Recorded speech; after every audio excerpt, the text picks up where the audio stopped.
अब अगर आप ये वीडियो देख रहे हो तो आई होप आपने इसका पिछला पार्ट देख लिया है, और अगर नहीं तो इसका लिंक मैंने आई बटन और डिस्क्रिप्शन में मेंशन किया है, जिसे देखना ना भूलिएगा, वरना ये वीडियो आपके पल्ले नहीं पड़ेगी। 7th एपिसोड की शुरुआत में हम डॉक्टर सहरा की माँ को देखते हैं, जो अब काफी जवान लग रही होती है, जिन्हें थोड़ी देर बाद होश आ जाता है। और जब वो चर्च में प्रवेश करती है तो उन्हें चारों तरफ खून ही खून नजर आता है। वहीं क्रूकेड आइलैंड के लोग जिन्होंने वो खून पी लिया था, वो अब पूरी तरह से पागल हो चुके थे, जो घर जा जाकर उन सभी लोगों को पकड़कर मार रहे होते हैं, जो लोग भी पवित्र थे, यानी कि वो लोग जिन्होंने फरिश्ते का खून नहीं पिया था, जो दृश्य देखने में बहुत ही भयानक होता है। वहीं अब हम एरिन, डॉक्टर सहरा, शेरिफ, वॉरेन, लीजा और एनी को एरिन के घर पर छिपा हुआ देखते हैं, जिन्हें भी आइलैंड पर मची अफरा तफरी खिड़की से नजर आ रही थी। अब भागने के अलावा कोई रास्ता नहीं, इसलिए डॉक्टर सहरा प्लान बनाती है, पर एरिन याद दिलाती कि ज्यादातर नाव शहर रिपेयर के लिए भेजे गए हैं और जो 1-2 नाव बचे हैं उन्हें स्टूज ने लॉक कर दिया है। तब वॉरेन कहता है कि उसके पास एक छोटी नाव है जो हमें अपवर्ड्स तक ले जाएंगी, जहां हम सुरक्षित रहेंगे।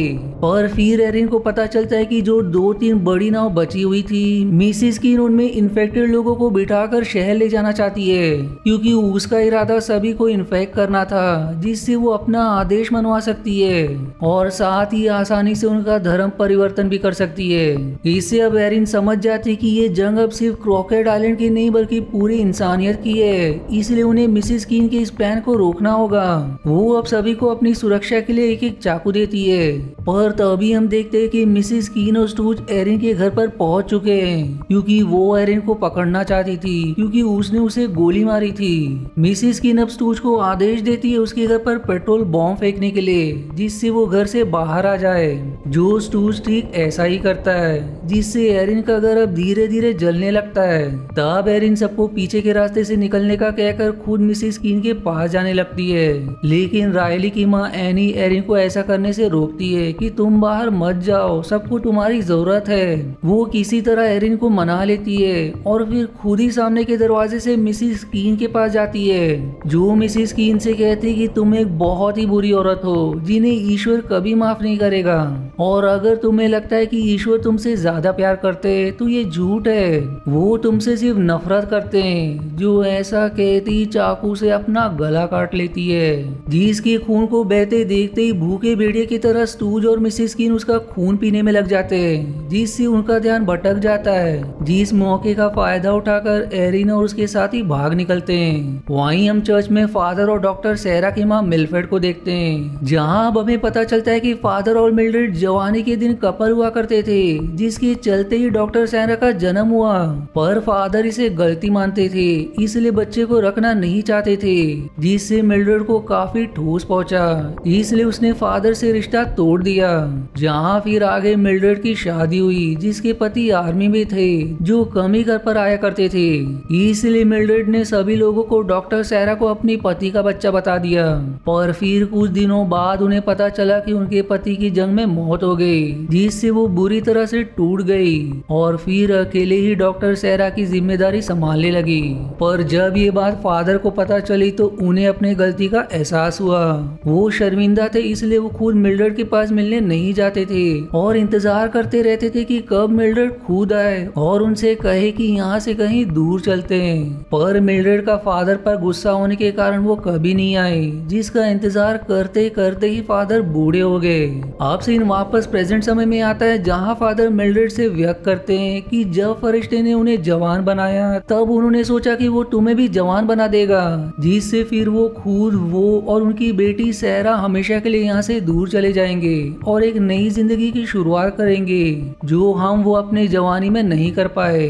जो सुनने के बाद मिल्ड्रेड भावुक हो जाती है, क्योंकि उसे पता नहीं था कि वो उसे इतना प्यार करते हैं। फादर अब कहते हैं कि उन्होंने फरिश्तों को यहाँ लाकर बहुत बड़ी गलती की, जिसकी कारण ही आज क्रोकोडाइल आइलैंड पर इतनी बड़ी मुसीबत आ चुकी है। वहीं दूसरी ओर एरिन मिसिस कीन को रोकने के लिए चुपके से शिपयार्ड जा रहे होते हैं, जहाँ वो उस फरिश्ते को एक घर में घुसते देखते हैं, जिस घर से एक औरत मदद के लिए चिल्लाते हुए बाहर निकलती है।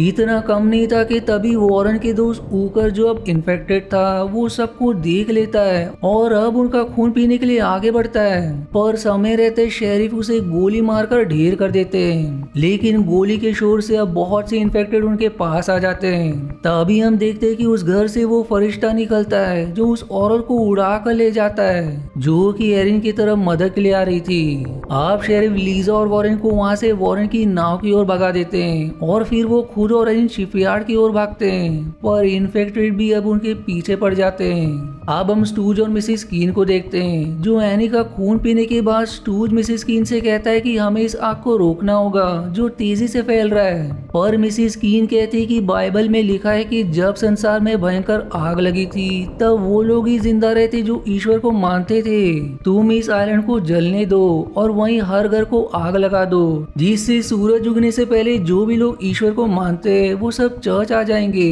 और बाकी जितने भी बुरे लोग हैं उनका सर्वनाश हो जाएगा। दरअसल मिसिस कीन खुद को एक अच्छा इंसान समझती है जो खुद को ईश्वर के सबसे करीब मानती है। वो आगे ये भी कहती कि जो लोग भी चर्च आएंगे उन्हें ईश्वर की ओर से मैं और फादर आदेश देंगे कि आगे क्या करना है।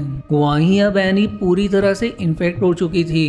दूसरी तरफ लीजा और वॉरेन जो के घर से पेट्रोल और कुछ हथियार सुरक्षा के लिए अपने साथ ले लेते हैं और इधर क्रोकेड आइलैंड के हर घर को अब आग लगाई जा चुकी थी, जिससे अब पूरा क्रोकेड आइलैंड ही आग में जल रहा होता है। अब इसके बाद हम एड और एनी को देखते हैं, जहां अब एड एनी के गले लगकर उससे कहता है कि मुझे भी खून की भूख लग रही है पर मैं किसी मासूम को नहीं मारूंगा और अगर हम चाहे तो इस खून की तड़प को अपनी इच्छा शक्ति से रोक सकते हैं। वहीं इस तरफ शेरिफ, डॉक्टर सेरा और एरिन शिपयार्ड पहुंचते ही सारे बचे हुए नाव को तुरंत जला देते हैं। दूसरी ओर लीजा और वॉरेन लोगों से बचते हुए घर में छिप जाते हैं, पर उन्हें भनक भी नहीं था कि ये वही घर है जहाँ फरिश्ता रहता है। अब यहाँ जब वो लाइटर से रोशनी करते हैं तो उन्हें वहाँ बहुत सारी लाशें मिलती हैं और उसी एक कोने में वो फरिश्ता एक औरत का खून पी रहा था जिसे वो कुछ ही देर पहले लेकर उड़ा था। यानी कि वो कोई फरिश्ता नहीं बल्कि एक शैतान है, जो देखकर अब उनके पसीने छूटने लगते हैं। पर लीजा खुद को संभालते हुए तुरंत फरिश्ते पर गोली चलाती है,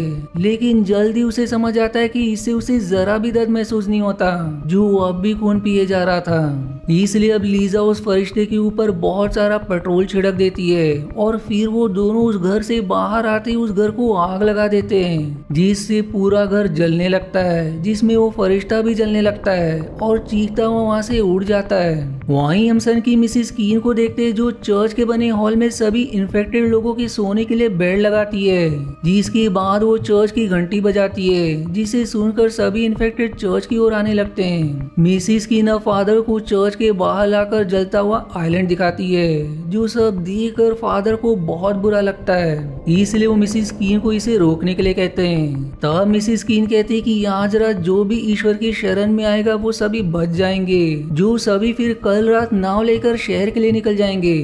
तब फादर उसे समझाते कि तुम्हें ऐसा नहीं करना चाहिए क्योंकि ये गलत है। पर मिसिस कीन इससे गुस्सा हो जाती है और फादर को झूठा और निकम्मा कहने लगती है, जिसके बाद वो खुद को सबका बॉस घोषित कर देती है। अब हम लीजा और वॉरेन को देखते हैं, जो समुद्र के किनारे पहुंच गए होते हैं और वो अब अपने परिवार की आत्मा की शांति के लिए ईश्वर से प्रार्थना करते हैं और नाव लेकर समुद्र में चले जाते हैं। वहीं दूसरी ओर सभी इन्फेक्टेड चर्च के बाहर पहुंच जाते हैं, जो देखकर फादर दुखी होकर चर्च के अंदर आ जाते हैं, जहां उन्हें डॉक्टर सेरा मिलती है, जो दरअसल पूरे चर्च को जलाने की तैयारी कर रही होती है। तब फादर उसे वहां से तुरंत भागने के लिए कहते हैं और जाते जाते ये भी वक्त करते कि वही उसके पिता है, जो उससे बहुत प्यार करते हैं, जो जानने के बाद डॉक्टर सेरा भावुक हो जाती है। लेकिन तभी फादर के पीछे से स्टूज डॉक्टर सेरा को गोली मार देता है, जिससे वो वहीं ढेर हो जाती है।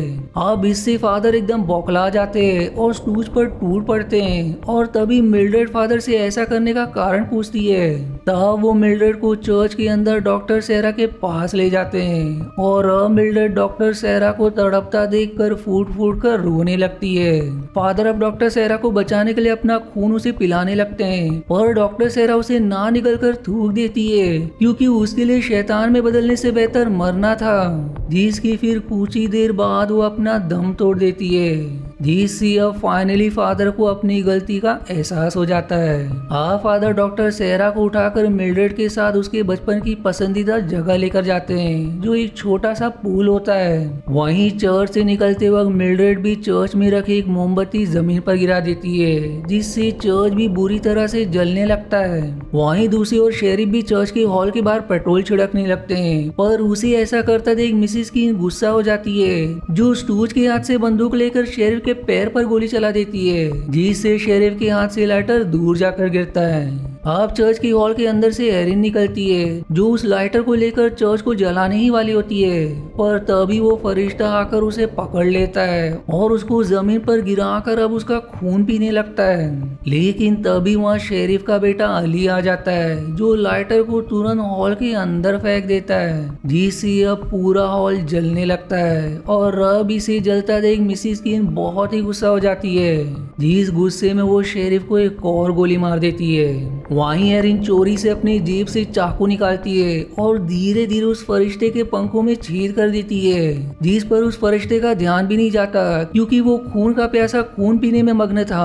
अब हॉल के जलते ही सभी इन्फेक्टेड लोगों को होश आ जाता है, जहां अब उन्हें याद आता है कि उन्होंने अपने ही परिवार वालों का खून किया, जिससे उन्हें खुद पर घिन आने लगती है। इससे अब सभी का मिसिस कीन पर से विश्वास उठ जाता है, इसलिए पश्चाताप में वो सभी सुबह सूरज की रोशनी में मरने के लिए अपने दोस्तों और परिवार वालों के साथ समुद्र के किनारे जाने का फैसला करते हैं। वहीं मिसिस कीन का भी घमंड अब टूट चुका था, पर वो मरने से डरती थी, इसलिए स्टूज से पूछती कि क्या कोई और घर या जगह है, पर स्टूज उसे याद दिलाता है कि उसने सभी घरों को उसके ही कहने पर आग लगा दिया। अब मिसिस कीन के पास कोई और रास्ता नहीं था सिवाय मौत को स्वीकार करने के लिए, इसलिए वो भी उन लोगों के पीछे जाने लगती है। दूसरी ओर जब फरिश्ता एरिन का खून पीने के बाद उड़ने की कोशिश करता है, तब वो नोटिस करता है कि उसके पंख बीच में से कटे हुए हैं, जिससे उसे उड़ने में परेशानी होने लगती है। अब लीजा और वॉरेन जब उस फरिश्ते को शहर की ओर जाता देखते हैं, तब लीजा वॉरेन से सवाल करती है कि क्या वो वैम्पायर सुबह तक शहर पहुंच जाएगा। तब वॉरेन कहता है कि जिस गति से वो उड़ रहा है उससे तो बिल्कुल नहीं, वो सुबह होते ही सूरज की रोशनी में भस्म हो जाएगा। अब यहाँ से सीन शिफ्ट होता है एरिन की तरफ, जो जमीन पर लेटी हुई आसमान को देख रही होती है, जिसे मरने से पहले एक सपना आता है जिसमें वो रायली को देखती है। रायली उससे सवाल करता है कि मरने के बाद क्या होता है। तब एरिन उसे जवाब देती है कि मरने के बाद हमारा शरीर पिघल जाता है और जमीन में समा जाता है और हमारी आत्मा ब्रह्मांड में समा जाती है।